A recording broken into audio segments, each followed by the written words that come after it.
You're watching The Sports Objective, the podcast for Pirates. This is East Carolina All-American Bryant Packard, and we're talking Pirate baseball in The Sports Objective.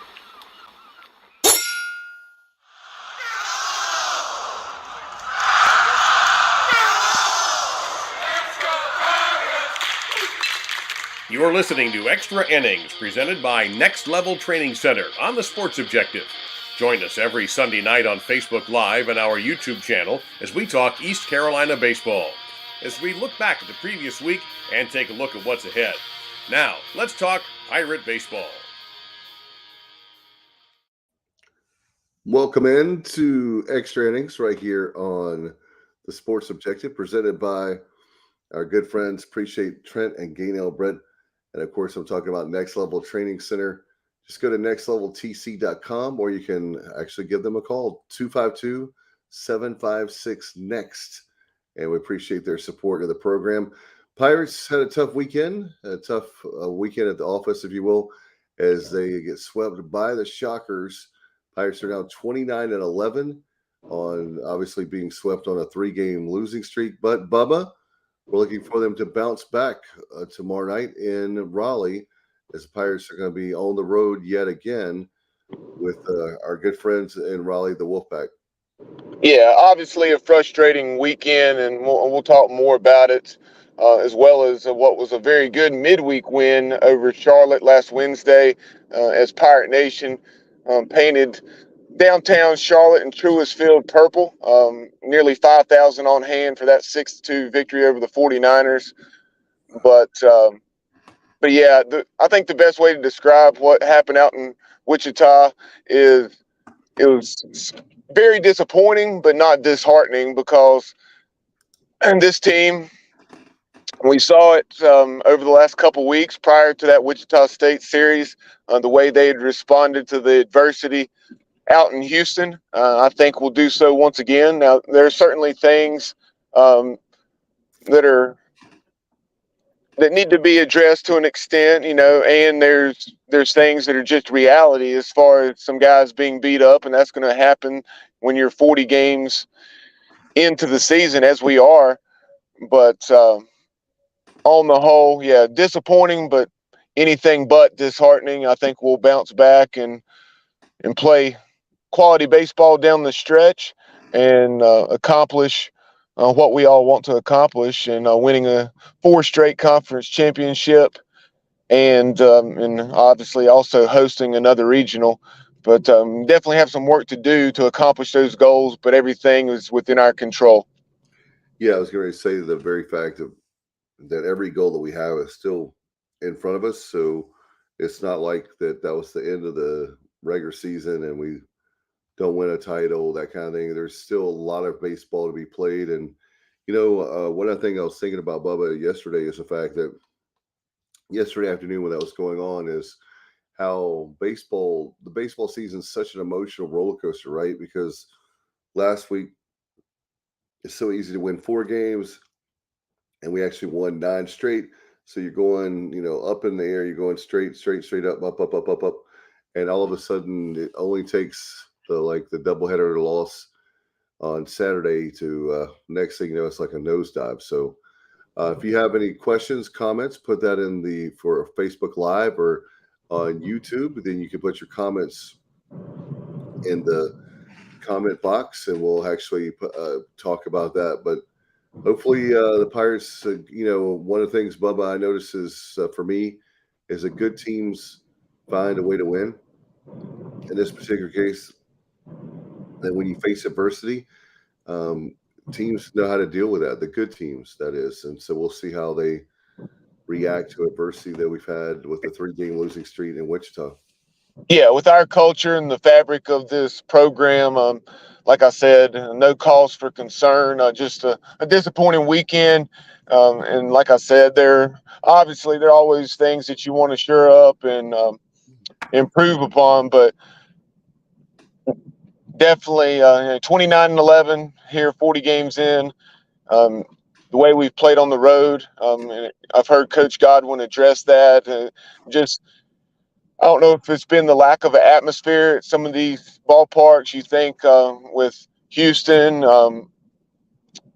Wichita State, and then also Duke and different places. That's not an excuse. That's Right. something our team has to figure out and bring more energy to the table, as Coach Godwin has referenced in a couple different interviews since the weekend. And it's like a statistic I'd looked up. When was the last time that we had been swept in a conference series? You had to go way back to 2018, and obviously that year we hosted a regional. And obviously the last time we've been swept period was the first series of last season when Bryant came in and swept us. But it's such an atypical weekend. It's easy to overreact just because we're spoiled as Pirate baseball fans, and just everything that this program has accomplished is so unusual to see us get swept, period. But especially in a league series, because it hasn't happened in 5 years. And so you got to keep things in perspective and realize that, like we saw in the top 25 across the board, you had 6 teams in the top 12 get swept, and overall the top 25 had a losing record against unranked teams last weekend. So tremendous parity in college baseball. All the credit in the world to Wichita State. Their rotation was tremendous. We've seen how good the East Carolina rotation is. Unfortunately, Trey Savage,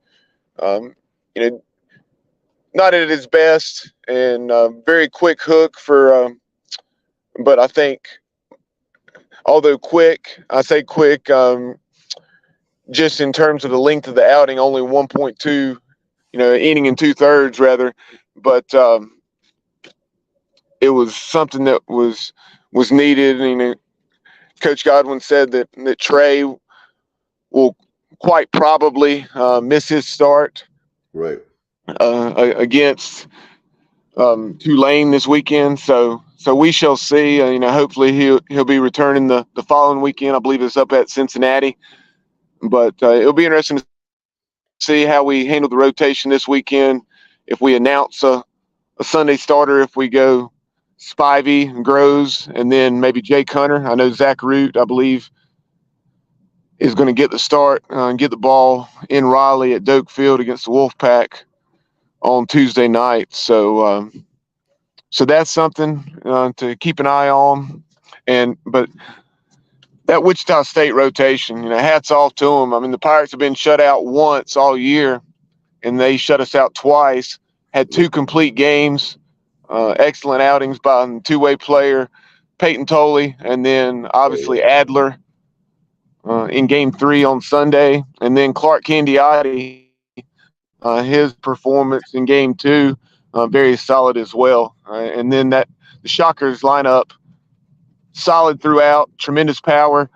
And I know a lot of folks didn't realize the potential they had and the talent they had coming into this series, because you look, 20-15, they're having a decent year, better than they've been in the last couple, but still, nothing great.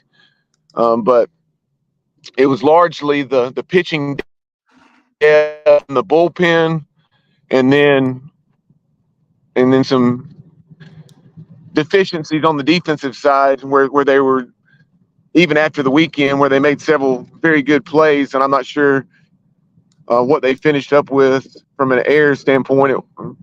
They may not have committed an E, but if they did, it wasn't probably more than 1 or 2. They're still just 966, I believe, for the season. So they've had their defensive struggles and then also their woes on the back end of the bullpen. But and their lineup, like Coach Godwin said, is it's the real deal. It's Peyton Tolley, Brock Rodden, etc. Pretty solid 1 through 9, and nice blend of speed, run, and like I said, 3 bomb. But we can learn from. Let's move on and care of this state and get back on the right track. I fully expect that to happen and carry that into the weekend against Tulane because having lost 2 conference series now against Houston and Wichita State, the margin for error isn't extremely big as we're right here halfway through the conference schedule. Yeah, no doubt about it. It's look, guess what? It happens. And I tell you, one of the things I was really happy with Bubba and had a chance to mention this to you all day. It's been a crazy day to say the least. But how about the D1 baseball? We're 12th this week. We only dropped 5 spots. So that lets you know that if this was a really bad series that we lost, we would have lost way, way more. Don't you think? To a degree, but I think dropping 5 spots from 7th to 12th in D1 baseball, that's more a reflection of what I already referenced, and that's the craziness that occurred, and something that Coach Godwin said in 20 years in the profession that he had never seen 6 top 12 teams get swept on the same weekend. So just tremendous parity, and if you don't play your best baseball, and we were certainly nowhere near our best baseball in Wichita, and Wichita certainly played probably pretty close to as well as they can play. And so when that happens, you take a quality club like the Shockers, 23-15 now, and Coach Godwin said out of the 4 conference series we've played that they're definitely the best team, even better than Houston, from top to bottom when you look at their talent and everything they bring to the table. So, and then also he said that they would rank right up there with, the North Carolinas or NC States and some of the better competition we have seen on the season as a whole. So, and just a few bright spots from the weekend. Carter Cunningham, congratulations to Carter Cunningham. He is our PGXGloves.com Player of the Week. Carter went 5 out of 15, had a hit in all 4 games, something that he was probably the only to do. I know Justin Wilcoxon also had a decent week, or at least some big moments. I had the big 3-run home run against Charlotte, and we'll talk more about that big win over the 49ers. But Carter, like I said, 5 out of 15, his 4th home run of the season there early in that game against Charlotte, and now has a 6-game hit streak. And then also, although the Pirates starting pitching probably had their biggest struggles of the season against Wichita State, you did have some pretty good relief outings. You had Ritchie, Eric Ritchie pitched well. Jake Hunter had a good outing. So you did see some good things from guys in the bullpen that we'll certainly need to see moving forward. And another solid relief outing was that of Winthrop transfer, Willie Lumpkin. So hopefully Lumpkin will continue to pitch that way down the stretch. Yeah, no question. I think congratulations to Carter Cunningham for his success this week. It's been great. And again, Bubba, things happen. In fact, we can, I guess, do our comments from Brandon as he talks about NC State was swept and over the weekend. So NC State coming off a bad weekend too. They were swept by Clemson, and you know who the skipper is there in Clemson. So very happy for Cool. for Backage. Yep, Eric Backage, Nick Schnabel. So yeah, congrats to them. They're playing better baseball, and they're right in the middle of their division. I believe 9-9 now in the ACC, and they have an RPI of 22. So if they play well down the stretch, wow. their chances of making the road to Omaha in the NCAA tournament are very real with that kind of RPI. So they have a lot to play for here in the last third of the season, or last 25% of the season. I didn't know their RPI was that high. And Craig, our good friend. How are you, Craig? Appreciate you tuning in tonight. Uh, Craig was talking about we got our butts whooped, and guess what? It happens. No excuses. We learn, move on, and improve. Our team is solid and resilient. Craig, spot on. Appreciate you very much. And by the way, Bubba, uh, Pirate Radio Clipper calls Johnny Robertson Johnny Stats. So not Johnny Football, but Johnny Stats. So from now on, JR, you're Johnny Stats. We appreciate you very much. And he said Wichita State pitchers had 19 innings where they threw 14 or less pitches, including a 5-pitch inning, 2 7-pitch innings, and 2 8-pitch innings. Unbelievable, Johnny. Yeah. You and Bubba are amazing with stats. That's just mind-boggling when you think about how easy they had it. Yeah, and kind of along those lines, a very similar stat. The Pirates this weekend at 27 at bats, of course, over the 3 games, and in 15 of those 27 at bats, we sent the minimum to the plate. So meaning either that we were retired 3 up, 3 down, or somebody reached base and then somebody hit into a double play. So we only sent the minimum, or we sent the minimum to the plate in 15 out of our 27 at bats, which is obviously way too frequent. And then, how about I've got one stat for you, Bubba, off the top of my head for you and Johnny.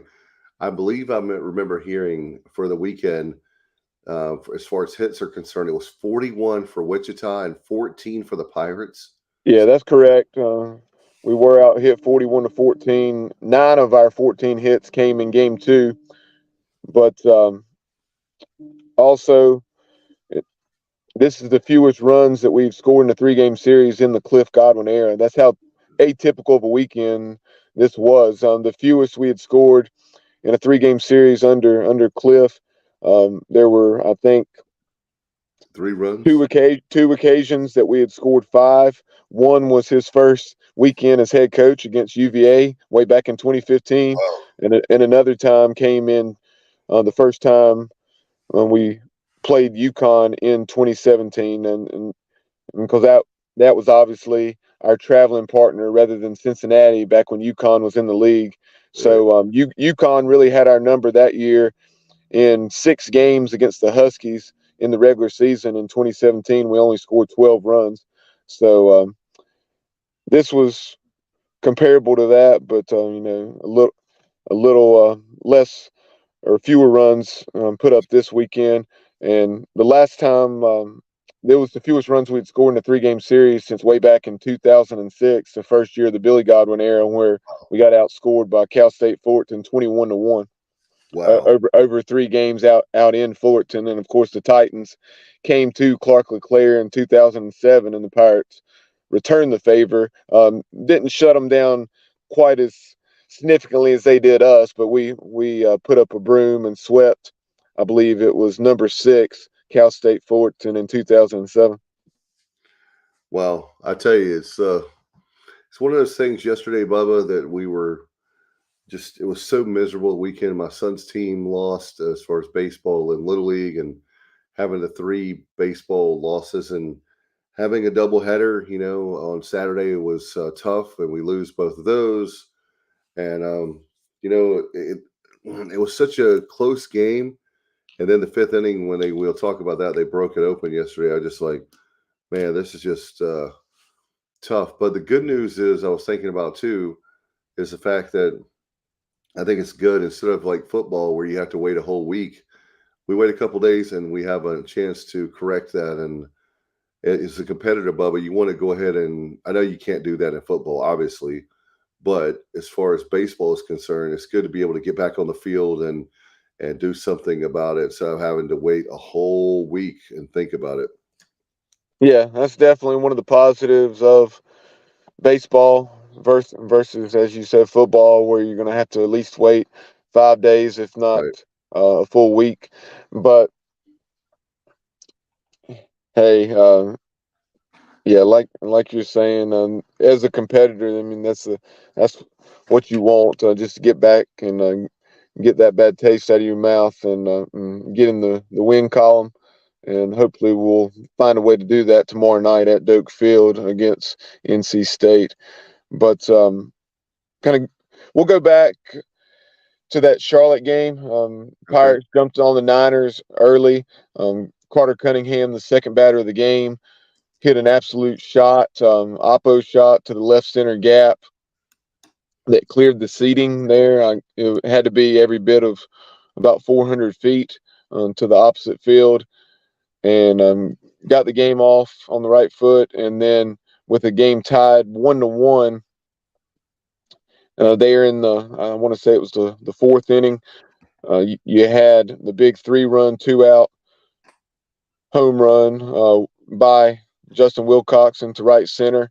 And then the following inning, you had a big 2-run, 2-out single, also 2 strikes when Barini delivered that one back through the box to go up 6-1.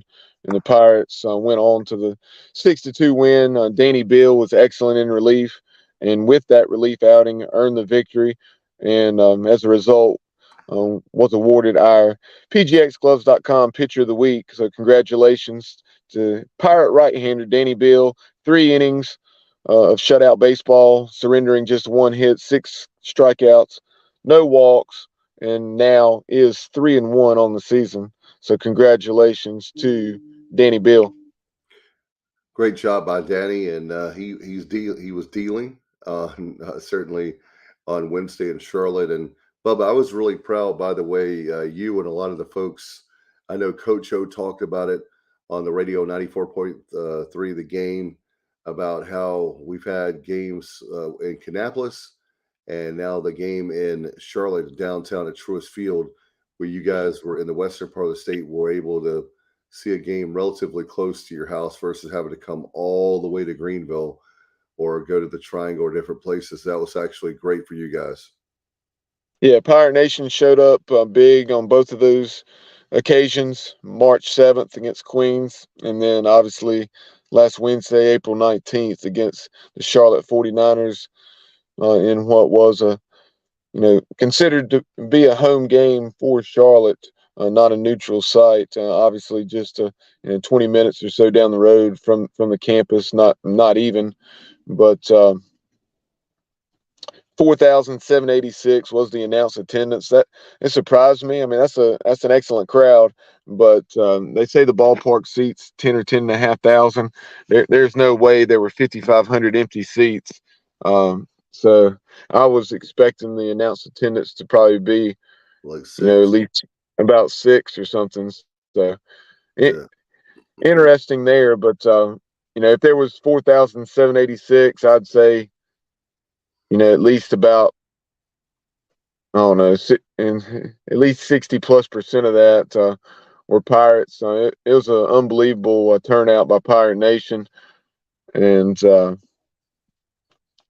as I mentioned, a big 2-out hitting from Wilcoxon and Barini that largely did the damage. We had, I think, 6 runs on 9 hits in the game, and that was a huge win because Charlotte was teetering right there, I think just over 50 in the RPI. So very nice resume win over the 49ers. And could be, proved to be a quad 1 win before the end of the season. And then I mentioned Wilcoxon also had some quality at bats out at Wichita, as did Carter. But it was obviously largely struggles, as I know Jacob Starling and then Josh Moreland. I'm trying to remember if it was like a combined 0 for 20. It was I mean, just hit the ball at people, or like I know Moreland hit one that looked like it was going to be a double down the right field line. An excellent backhanded stop by the Wichita State first baseman. So it was just one of those weekends and we'll bounce back from it. Kind of taking a look at the American standings.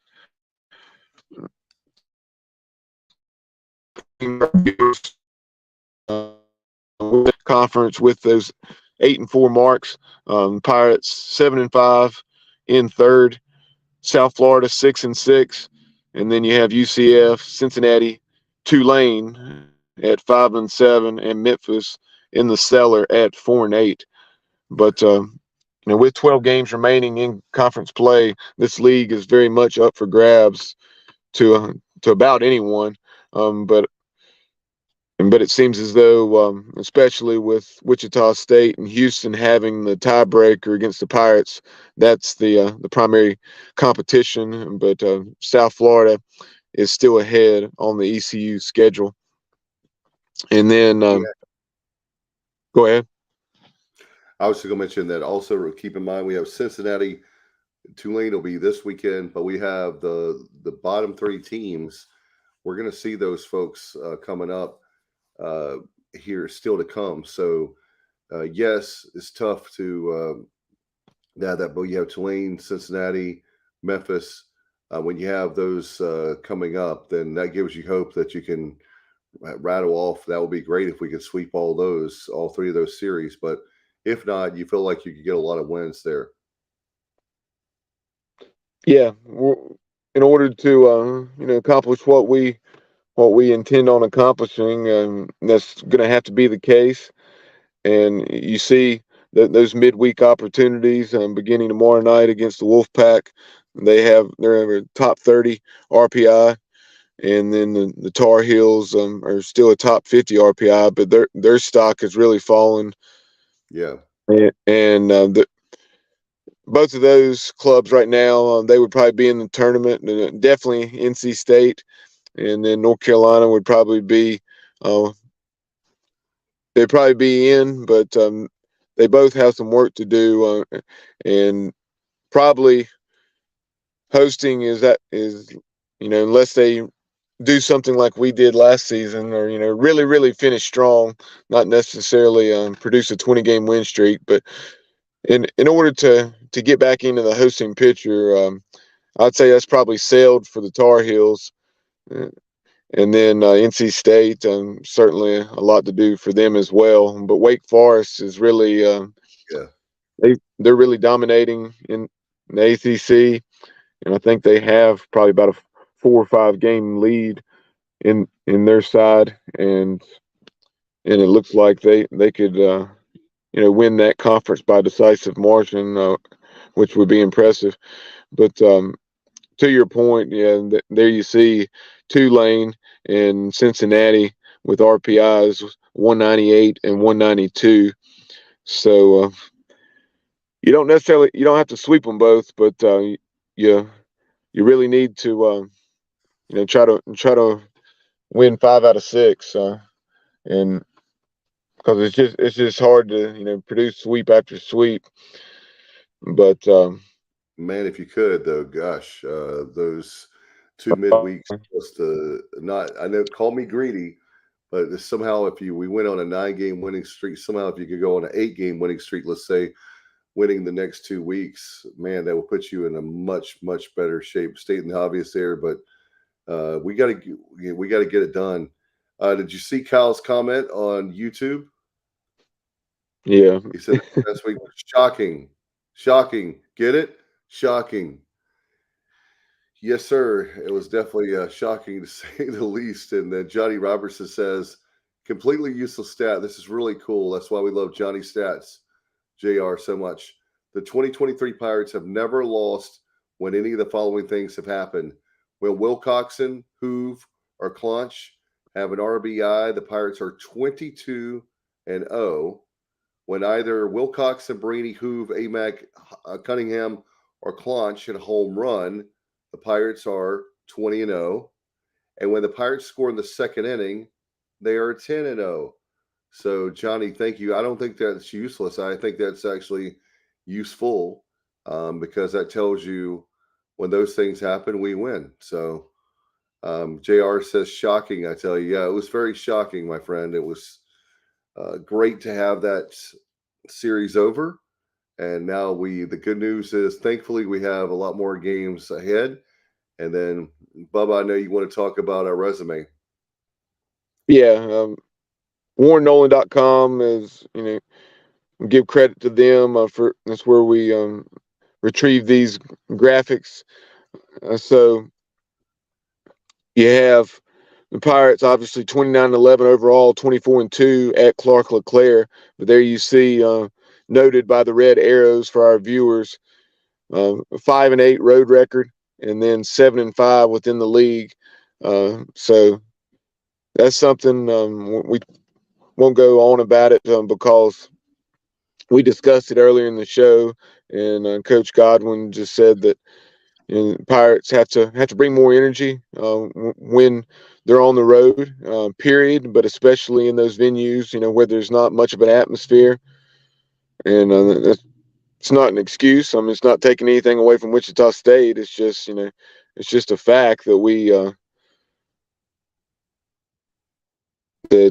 what we did in those 2 weekends at Houston and at Wichita State wasn't Pirate baseball, and it's not what Coach Godwin, this staff, and this program over the last several years have produced. Series in, series out, and stuff happens. But and there's no doubt we'll get it fixed. Johnny Gardner chiming in saying we never looked in sync. No excuses. What will help us the most going forward is we saw having a target on our back is like when a team is really dialed in, expect us to play well down the stretch.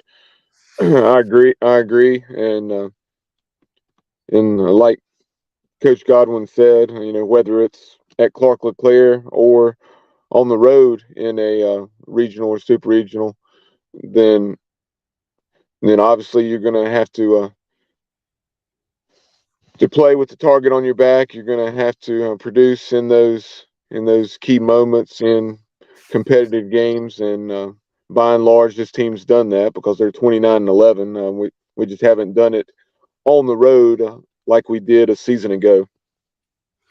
No question. And Bubba, I don't know. I will say that I know that the team is always prepared, but the one thing you find out is somebody asked me today if I thought, is Houston, man, so tired. If Wichita State was that good, Dave, were they that good? I said, look, I think that Wichita State is better than we thought.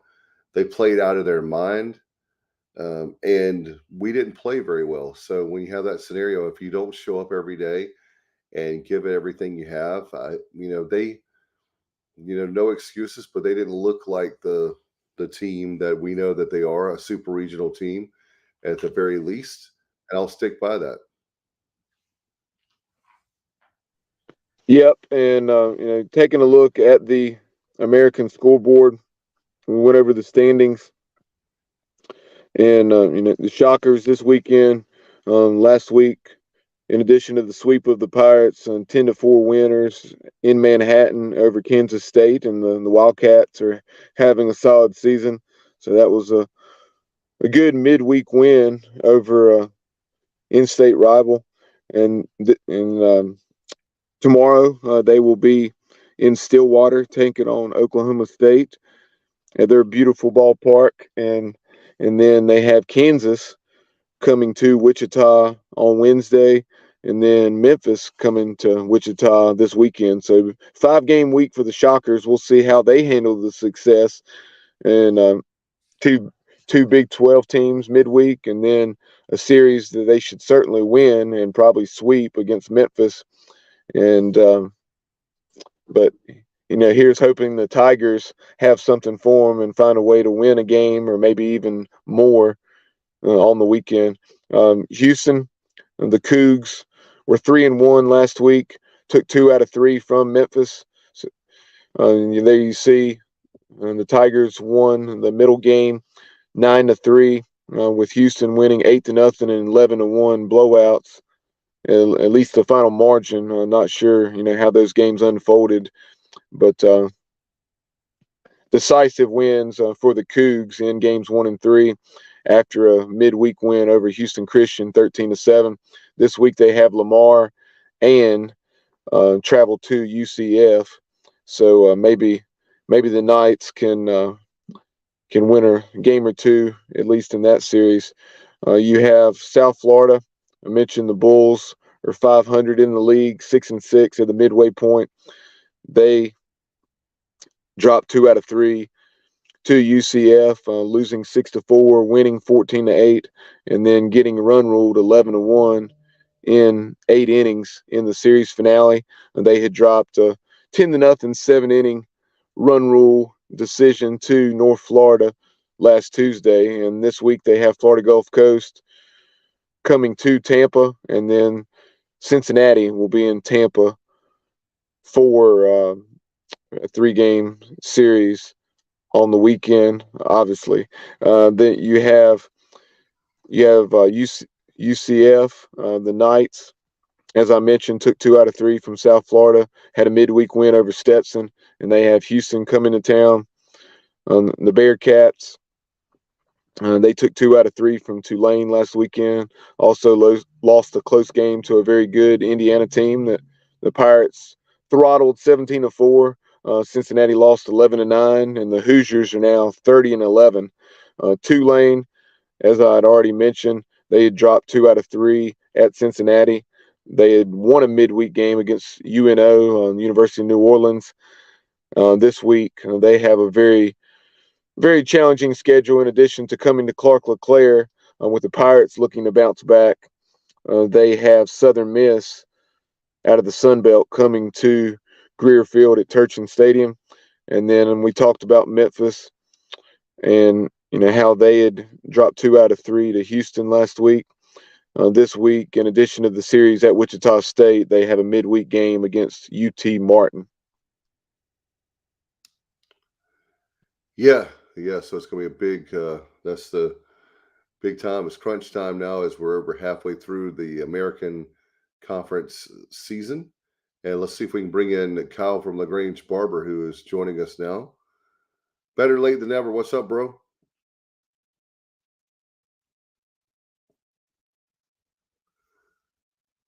I don't know if he can hear us or not. Can you hear us, Kyle? If you're saying anything, we're not hearing you, unfortunately. But we'll maybe you can sign back out and sign back in and come back to us. But unfortunately, we don't hear Kyle right. Bubba, do you hear Kyle? No, I'm not able to hear Kyle either. So, Kyle, if you hear us, sign out and sign back in, and we'll try to bring you into the show once again, as we have a few minutes left on this edition of Extra Innings. Yeah. While we're trying to bring Kyle back in, go ahead, Dave. No, I was just talking. I was going to say we appreciate. I was going to mention Next Level Training Center again, nextleveltc.com. Could give them a call, 252-756-NEXT. It's my son, Alexander. We're going to try to get him, if we can, Bubba. It's just like so much going on academically with school, obviously, and then with he's playing baseball and travel basketball at the same time. But I want to give a shout out to Next Level, because they do a great job. If your kids need to learn how to pitch, or maybe you're trying to get an edge on maybe some techniques as far as hitting the ball better, whatever, then give them a call, 252-756-NEXT, as my son Alexander is taking up pitching. So that's what we're going to use Next Level for this summer. And also, Bubba, I want to give a shout out to Mark Menikazi. Kaz does such a fantastic job with pgxgloves.com. My kids, I bought them 2 pairs each for this season, and they're just going nuts over. They love the PGX gloves. So for their batting gloves, by the way, Bubba. Yeah, appreciate Kaz. I look forward to having him back on the show soon to talk some baseball. What's going on in his life, who he's managing this year, and then also talk a little Pirate baseball, because he certainly keeps up with what's going on with the Pirates. But appreciate Kaz, as you said. promo code ECU for 25% off. Custom batting gloves, custom baseball gloves, football gloves, golf gloves, other swag and apparel. Make sure you enter, once again, ECU at checkout in the promo code for 25% off your entire order. No doubt. Appreciate, again, Cos's support of the program. But, man, I'm telling you, if you're a baseball person, if you have maybe kids or grandkids in baseball, pgxgloves.com is the real deal. I tell you what, Bubba, I'm really excited about this weekend because this week we're going to have a chance to do something special. And Bubba, I'm hearing a lot of people tell me they're lying, which I don't think they are, but I really, really think that we have a good chance tomorrow night, and a lot of people going to the baseball game. Yeah, obviously a very tough ticket. And capacity there at Doak Field isn't what it is at Clark LeClaire, and they say what you will, but not surprisingly, through the years that's become a tougher and tougher ticket. Obviously the great demand drives up the price, and Oh yeah, those tickets, depending where you are in the ballpark, the face value, anywhere from 25 or $30 to probably $45 or $50. So it's just a reflection of the rivalry, and yes, it is a rivalry, and also the ballpark. But something else, speaking of money, huge thank you is in order for a great pirate, or great pirates, great pirate family, Van and Jennifer Isley of Raleigh.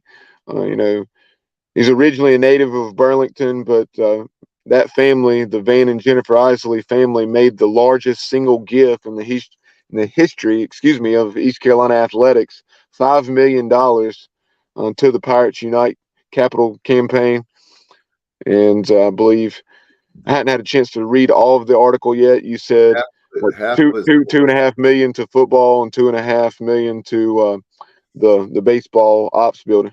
Yeah, and so you and I were both, and I'm glad I was right on that. The last I'd heard a month or so ago for baseball, let's take that first, is that was over $3 million. It was about halfway there. So if you had $2.5 million you're looking at about 5.5, maybe $6 million, and it's only a $7 million. I'm saying only, but compared to all the other projects, including the indoor practice facility, $7 million, we're really getting close to breaking ground, and we need people to step up. Well, I know that all our money is tight, but I've been working really hard, as you know, Bubba, behind the scenes. I've given so far $2,400 out of $2,500 that I pledged for my initial pledge for that. So for Pirates Unite, and I don't have a lot of money, but I'm trying really hard to put my money where my mouth is. As you know, Bubba, since I've known you, we talked about the importance of improving our facilities, and we have the Isleys, another great family. Appreciate. In fact, I know they're working on other donors that I think we've got some other. I'll just say I don't know who it is, but they're working on a few more gifts, and I think that'll put us really, really close to the indoor practice facility. And I do know from the folks in the Pirate Club, they told me a couple months ago, the plan is, Bubba, to have the money raised by the end of this year in December. What a great Christmas gift for the Pirates, as far as Pirate Nation, to have the indoor practice facility money and the baseball project, where you have that, where the money's raised, and then you can go ahead and break ground in 2024. Yep, long overdue with the IPF, and Anthony Gardner comes in with in the comments section. Obviously within the last couple weeks, and we had news Jr. Big ad there, and I guess a big add in Cullen Richard. Okay, we lost Bo having some technical difficulties. Now he'll join back in, but great job by Coach Schwartz. We always have been singing his praises, but especially when it comes to recruiting, getting a big today, a 6'11". Johnny Robertson. I'm sorry, Johnny Gardner, rather. Wrong Johnny. Johnny, I know that it was a 6'11" dude. He was originally from, committed to, I should say, Elizabeth City, East Tennessee State. I'm sorry. I know that off the top of my head, and I don't know. I can't remember his name, so forgive me, but I'm sure Johnny will remember that, and will, I'm sure, type that for me. But that's going to be a great 6'11". Another definitely having a big will be extremely helpful, and obviously in our league, the guard play and certainly the wings, 1 through 3 or 4 is very big. But as far as when I say big, important when it comes to the 3 ball, there is Callum. Is that Callum Richard? Johnny Gardner says, I believe that's right. Callum Richard is his name. Thank you, Johnny. I appreciate you so much, bro. It's great to have a lot of great people in Pirate Nation to help you out. And I've always said since we've done the show that thankfully for you guys, the listeners are a lot smarter than I am. I'll speak for myself. And so we lean on you guys. We appreciate that very much. And we try to be as interactive as we can with this show. And I will just tell you that right near me right now, we got a lot of cool stuff that we're going to be bringing you in the fall that we're working on right now. And we'll make those announcements when it gets closer to time. But appreciate everybody's support of the program. And we're waiting for Bubba to come back in. I know he went through a bad area, obviously, there. But if you have some more questions or comments that you want to mention here on Facebook Live or certainly on YouTube, then go ahead and put it up there. And we'll, if you have anything that you want to add, maybe about this week, do you think we're going to beat the Pirates? Go to Raleigh. Will they beat the Wolfpack tomorrow night? That's the question we could put up there. And maybe you want to predict a score. And then how about this weekend? I think for sure we're going to do very, very well. There he is. Welcome back to Bubba. As we talked about Bubba, the big that we got the commitment from Johnny Gardner told me Callum Richard from the East Tennessee State. Go ahead. He had previously, I think, been committed to the Bucks. But what was the last thing you heard? I did not realize that I had dropped. So I'd been talking for who knows how long with no one hearing what I was saying. I know you were. It was very difficult to hear for the last 30 seconds or more. I know you were talking about basketball and maybe but I couldn't make out. Yeah, what I had said is, I said a couple weeks ago, the commitment from Bobby Pettiford Jr. Right. And then obviously prior to that, to Corey Faison. And I think I've heard some people say Takari, so we'll seek some clarification there as to whether it's to Corey or Takari. But young man Faison out of Goldsboro High School, very decorated high school career. 1,500, 1,600 points at least. Average basically, I want to say 25 or 26 points and like 15 boards over the last 2 high school seasons. So his athleticism jumps out, and you see some tremendous dunking ability from him, and really does next year and throughout his career with the Pirates. But Callum Richard, what I was saying about him, whereas Sear Malonga is a little raw on the offensive end, not quite polished, and he's going to probably contribute more early on the defensive end and glass. Callum Richard, really loved what I saw from him in terms of footwork, his ability to finish with both hands around the basket, and then also not only could he finish to both ends around the basket and showed nice footwork, he can knock down.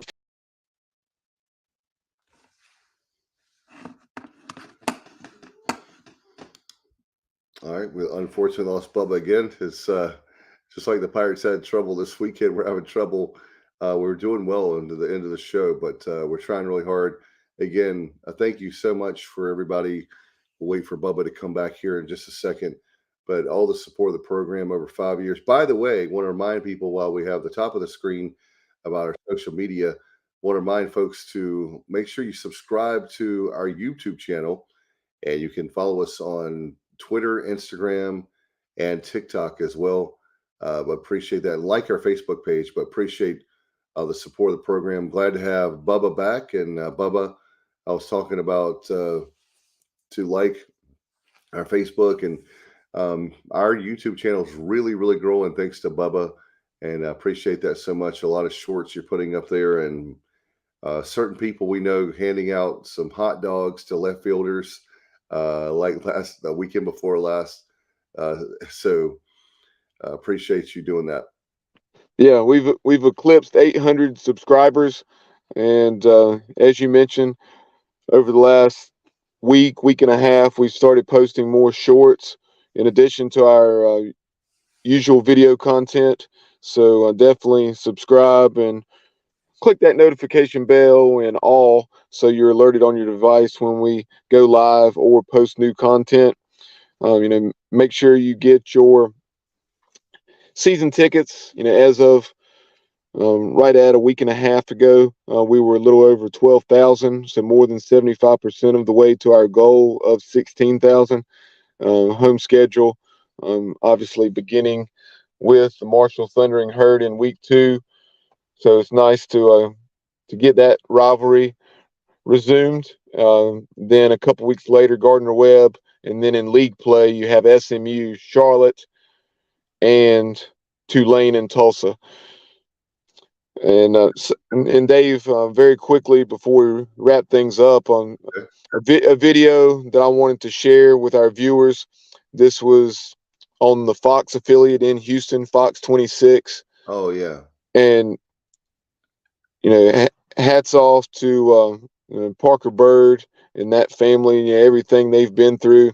Parker Bird had the opportunity to meet his hero and throw out the first pitch for the Houston Astros game, and we'll go to that interview, or not interview, but video from Fox 26 in Houston with Parker Bird right now. From North Carolina, who has and the pitch, and it's on the corner. Ladies and gentlemen, Parker Bird.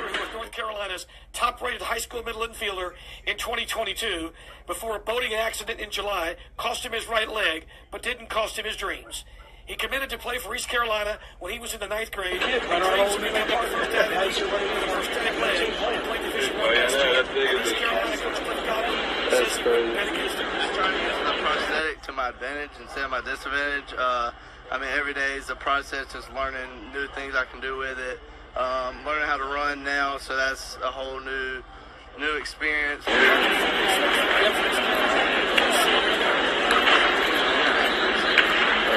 Got his prosthetic leg through a grant from the Challenged Athletes Foundation, which cost about $15,000.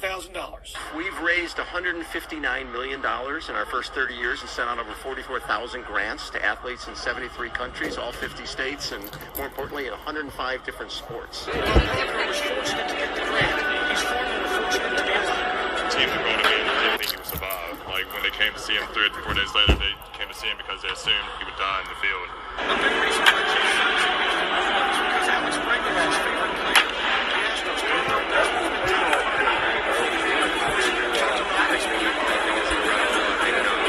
just talking to him and seeing how motivated he is, and he believes in himself. I believe in him. I think it's awesome, and I can't wait to watch him go and do it and accomplish his goal. It's great. The knowledge that I could even imagine. Incredible. He's one of the best in the game. He's talked about his swing to me and what he does in drills, and I just kind of see it in myself as well, and just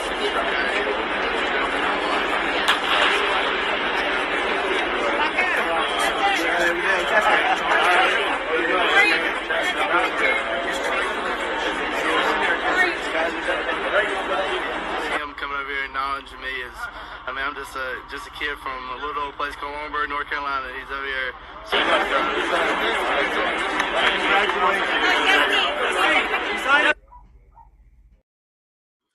Wow, great stuff. And, Bubba, this is going to be such a great story because I truly believe that the Parker Byrd and his family has been the word that comes to me here at 11 after 4 minutes after 11 Eastern is resilient. The resiliency of this family has been amazing. And I tell you what, it's been great because he still has all his eligibility left, I believe, off the top of my head, because he's not taking full-time classes right now, the wish of his father. So this kid right now could really, some people, I would say I would be, rooting really hard for him. But this kid really makes you believe that he's going to be taking the field, and he's still very much part of this team for East Carolina. Yeah, you're correct. He is a part-time student, so that clock doesn't start ticking on his eligibility. So a smart move there, and really look forward to the day where he trots out onto the field, or steps into the batter's box at Clark LeClaire Stadium. Absolutely, there'll be a lot of eyeball sweat, and when that day arrives. And I tell you what, we always on this program, you'll never hear us say anything negative about Coach Cliff Godwin, but I work at the hospital. I know firsthand that he was my memory serves me right. He was the first person in the ED to get there even before his family did, because obviously he's so close in proximity to the hospital, living in Greenville, working in Greenville. And he was with, I didn't bother them, but numerous times, even with COVID restrictions, they met right outside the hospital. And Coach was very uplifting to him. And so I just want to give a shout out to Coach Godwin. I know we did way back when, but things like that, when he could have easily just said, okay, you're off the team, or, but they kept his scholarship for him. And Coach Godwin has been a true gentleman and a true man, and did the right thing by keeping the scholarship and being there for him every step of the way. Yeah.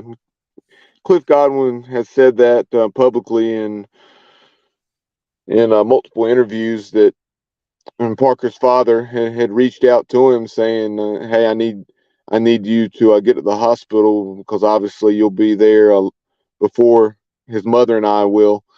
And of course, Coach Godwin, I'm trying to remember what was going on that weekend, but he immediately dropped it and headed to the hospital, and that began a long road ahead. But throughout it all, Parker Byrd, with just his tremendous positive outlook, and obviously we haven't seen his entire walk, but to remain positive the way he has. I mean, anybody that goes through something like that, you're going to have your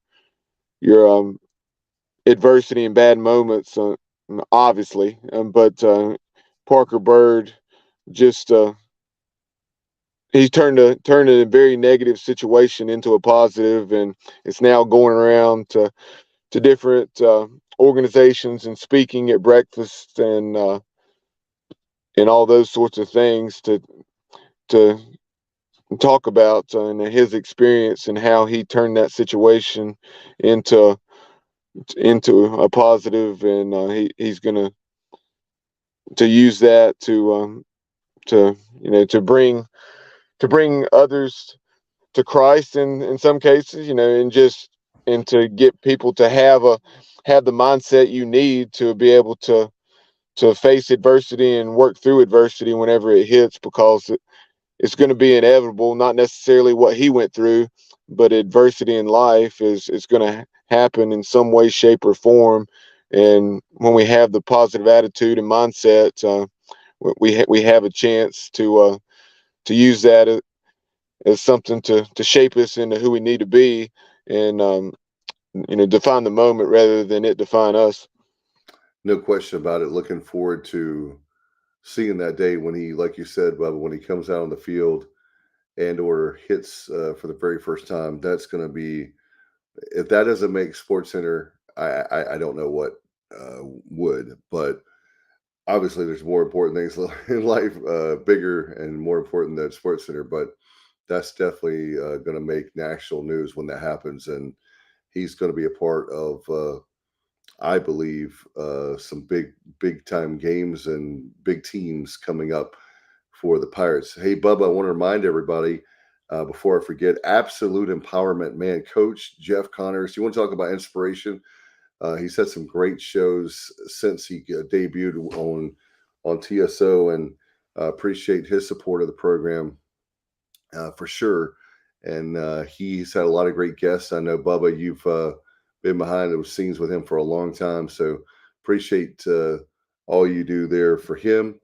And then on Thursday night, Bubba, we've got a huge show as we're getting ready. Hard to believe, man, it's come really fast this year. But the NFL draft is something that I look forward to every year. But this year particularly is going to be even more special. We have a lot of Pirates, Bubba. We could have 3 Pirates drafted this weekend. We could, and going back to Coach Connor's content, Okay. he has done an excellent job. And his most recent show tonight, if you did not catch it live, you can, of course, hear it on YouTube, Facebook, or anywhere podcasts are found, be it Spotify, Audio Boom, SoundCloud, Anchor, you name it. Actually, Anchor became a Spotify podcast there with a little bit of a merger. But I didn't know that. yeah, but anyway, New York Giants longtime scout Steve Verderosa was his guest. That was a conversation that was recorded here in the last couple of days and debuted tonight. And very interesting conversation there. So check that one out. Right. And but yeah, to your point, this weekend, Keaton Mitchell, Holt Nailers, C.J. Johnson, obviously. Noah Henderson, Zay Winstead. I will not be surprised to see Keaton and Holton drafted. Maybe Ryan Jones. Yeah, Ryan Jones. I've seen a number of teams are very high on him and the versatility he brings to the table. So there should be, I bet you when it's all said and done, there will be at least 5 or 6 Pirates, be it draftees or as undrafted free agents that are going to get an NFL shot. And Bubba, by the way, let's not forget, obviously NFL is the number one goal, but you also have the CFL, XFL, and USFL as well. And so this is the biggest amount of Pirates we've ever had declared that in a good while. So we could the Pirates. The point I'm trying to make is the Pirates. These group of guys we have, a large group. They're going to go somewhere. No doubt, and like Coach Houston said, it's just an indication of how the program has grown since he took over from December 2018 to present. Although he didn't get drafted, and you had Jaquan McMillan that earned the. Oh yeah, for the. And he was signed as a undrafted free agent with the Denver Broncos, and then I think he got the start in the final game of the regular season, and had a really good game for Denver. So yeah, it's just a credit to Mike Houston and this coaching staff, former and current coaches, and for the talent that they're bringing in the program. And there's no reason to think, just the way Cliff Godwin and Jeff Palumbo have stockpiled talent, and it can be a next man up rather than a rebuild. That thing is happening on the football side of things, where you can lose a Holt Nailers, a Keaton Mitchell, and some of the pieces we lost, C.J. Johnson, Zay Winstead, Noah Henderson, etc., and then still find a way to, whether it's with high school pieces or transfer portal pieces, to move on without much of much of a drop off, or maybe even taking it to the next level. No doubt. And you see Richard and Brandon's comments. Richard first said, "History making draft?" ? I can't remember this many. You're right, Richard. In recent times, Bubba, I would say the record breaking year, would that be 83? We had a lot of Yeah, guys. yeah, 83. certainly not history making as far as all time, because that '83 team, that's not going to be broken this year. But this, if you do have what I mentioned, I named those individuals off, and 5, 6, 7 guys to get NFL opportunities, whether it's being drafted or free agent deals. That would be the most since Skip Holt's final season, because that year you had obviously Linville, elected not to play 2010. He got drafted highly, and then you had C.J. Wilson, and then you had Scotty Robertson with a free agent deal. At D line. You had Jay Ross with a free agent deal, and then so that 2009 season you had I want to say you had Matt Dodge as well. So you had probably 5 to 7 guys in 07. Yeah, that's Excuse me, 09. 09. Yeah, that's the last time that I remembered Bubba having multiple guys. I didn't remember, the numbers, like, the exact numbers or roundabouts, but that's the last time that I remembered having a respectable amount of players in there. But let's see here. We had Brandon's asking about have we seen the new NCAA rule for football? Clocks will no longer stop on first down. Yes, Brandon, we did. We'll talk more about that on Thursday with football, being this is extra innings. But yes, we want to acknowledge you for that. And it'll be interesting to see. I'll make this comment. John White said yes, except with 2 minutes of the half and end of game, the game will be okay. Some people don't like it, but we'll get used to it. It's just change, and they're trying to speed up the game. And man, some of those games are going 4 hours with all the commercials. And Bubba, I know you said this off air. They're not going to cut down the number of commercials when they're paying the kind of money they are to the conferences. So they had to cut somehow. Yeah, it obviously boils down to a couple things. One, the TV money. You had to cut somewhere, and it wasn't going to be there, because that's what's funding these large TV deals. Yeah, and then you have the safety aspect of things, which is whether it's the concussion protocols, or there's been a lot of discussion over the years, although there have been some changes, but you've heard people, do we need to take the kickoff out of the game and stuff like that? And I'm totally against that. Me too. But you see it in I'm trying to remember if it's the XFL or USFL. I'm pretty sure it's the XFL. It was very very unique. I'm trying to remember if they had the coverage team, and then the return team.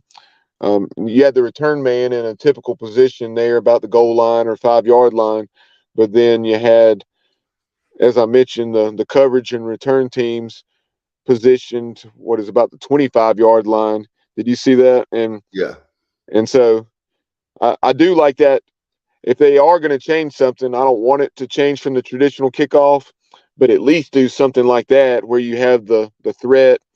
Instead of having a kickoff team running down the field, from the other 30-yard line or 35-yard line, you shorten that up to 20 or 25 yards. So not as much, speed and momentum there, and obviously a decreased risk for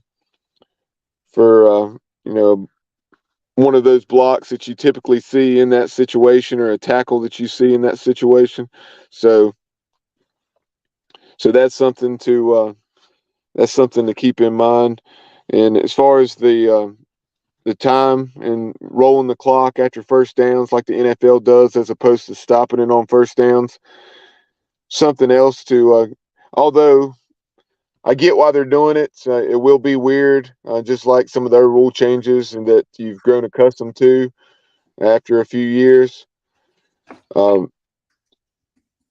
Keep in mind over the last several years, how many more snaps are being played. It used to be that the average number of snaps in a game was probably, more like 60 or 70, sometimes maybe even less than that. But now you have teams snapping the football 85 to 100 times, sometimes maybe even 105 times or something. So, playing 15, 20, 25 more snaps a football game, that's something that was obviously, on the mind of those decision makers and everyone from a safe and healthy, good grief, safety and health standpoint. Right. So that's also a factor in addition to just having to cut somewhere. No doubt. And again, I don't think it's going to take away from the game. It's going to be interesting, obviously, for us to get used to as we lose Bubba again, my good buddy. We're trying to wrap this up. Richard asked if I was drinking invisible drinks. I've had way too many Diet Dr. Thunders in the jungle, so we'll have to be careful. Bubba's coming back now. We'll have to be careful and get out of here. And don't worry, I have Bubba's going to drive me home. So those Diet Dr. Thunders, I won't get behind the wheel, Bubba. I promise. You can drive me home, right, Bubba? Here are my keys. Yeah. But appreciate everyone tuning in tonight. A late edition of Extra Innings, a day later than usual. Normally it's Sunday night. Life happened, and I'm unable to do the show last night, but better late than never. I appreciate the viewers we've had. Pretty much 10 to 15 live viewers, despite the very late start, and we appreciate all you loyal viewers and listeners tuning in and chiming in throughout the last hour plus. So make sure you get those ECU football season tickets. ECUPirates.com, 1-800-ECU to guarantee your seat and support the program. Two quick things I have is don't forget to subscribe to our YouTube channel and our Facebook page. And also want to remind you to join the Pirate Club. And you can do that 252-737-4540 and talk to them about Pirates Unite. Again, shout out to the Isleys for giving a $5 million donation today. Half of it goes to the indoor practice facility, half to baseball, the expansion project. And so we're really, really close now to baseball being funded. And we're going to, by the end of the year, we'll have obviously the indoor practice facility. That's going to be a done deal, and we'll stay positive. Give them a call and say, I want to donate. 252-737-4540. And John White had a quick question there, Bubba.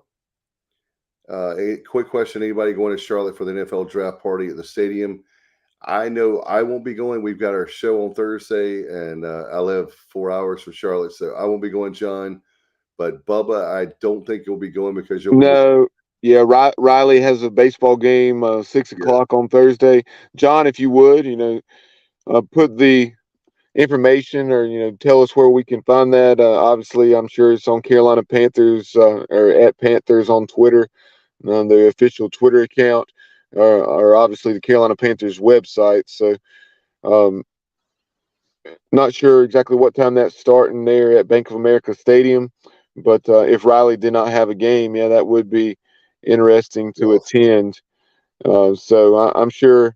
I'm guessing. I know Tony Dunn in the Greenville area and does the Carolina Cat Chronicles on podcasts. Oh, Who knows? Maybe he'll be in attendance on Thursday night. Thank you, John, for bringing that up. I hadn't even thought about that, but there's going to be a lot of great parties. Even maybe some watch parties around America too. Those of us that are. It starts at 6:30. You said on Thursday night, so a lot of fun. If you're in the Charlotte area, I'll text some of my Charlotte friends to like stuff like that for sure. All right, Bubba, thank you so much. Appreciate you for all your hard work for Extra Innings. And you can, again, like our Facebook page, or you can go on YouTube and subscribe to our YouTube channel. We'll get out of here. In fact, good luck to the Pirates tomorrow as they'll be taking on the Wolfpack at 6 o'clock. A lot of purple and gold there at Doak Field. And then on this weekend, come by and support the Pirates right here as you see me in the jungle.